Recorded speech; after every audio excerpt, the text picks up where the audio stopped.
Neymar মাঠে নামার আগ মুহূর্তে ঠিক এভাবেই যখন চলছিল সেলিব্রেশন, ঠিক সেই সময় নেইমারের বন্ধু রবিন মিয়া ব্রাজিলের ম্যাচের সেই গ্যালারি থেকেই ভিডিও কলে যোগ দিলেন ড্যাফোডিল বিশ্ববিদ্যালয়ের শিক্ষার্থীদের এমন উন্মাদনা দেখতে। পূর্ণতা আর প্রাপ্তিবোধ হয় একেই বলে।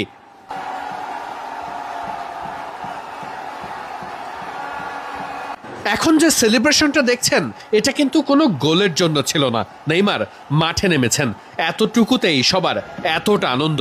সবশেষে ব্রাজিলের জন্য উৎসব, ব্রাজিলের জয়ে আনন্দ।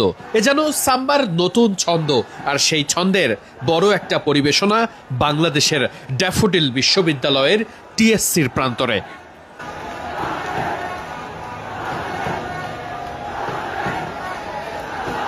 ফুটবলের উন্মাদনায় ড্যাফোডিল বিশ্ববিদ্যালয়ের শিক্ষার্থীদের উচ্ছ্বাস আর এমন সেলিব্রেশন মনে রাখার মতো।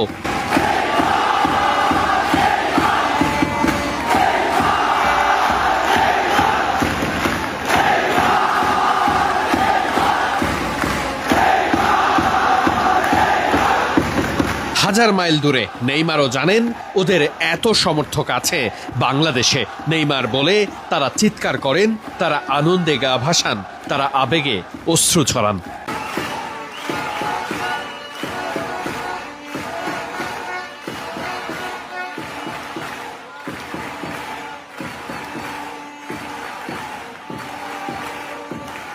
জায়ান্ট স্ক্রিনের সামনে যতটা সুন্দর আয়োজন, যেভাবে দর্শকরা মজা করছিলেন, তাতে যেন মনে হচ্ছিল মায়ামির ফ্লোরিডায় ব্রাজিল যে দর্শকদের সামনে খেলেছে তার থেকে যেন হাজার গুণ সুন্দর আর দারুণ সমর্থন বাংলাদেশের নেইমার ভক্তরা করেছে।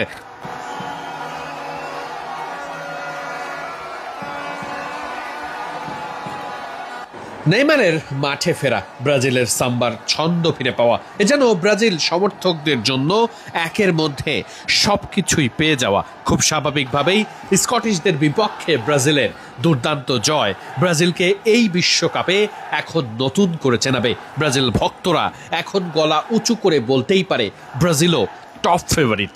কে আসবে সামনে?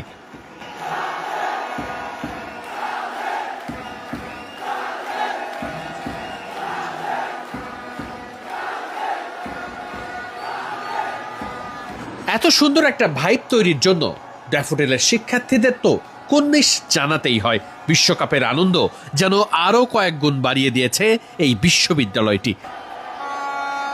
বিশ্ববিদ্যালয় থেকে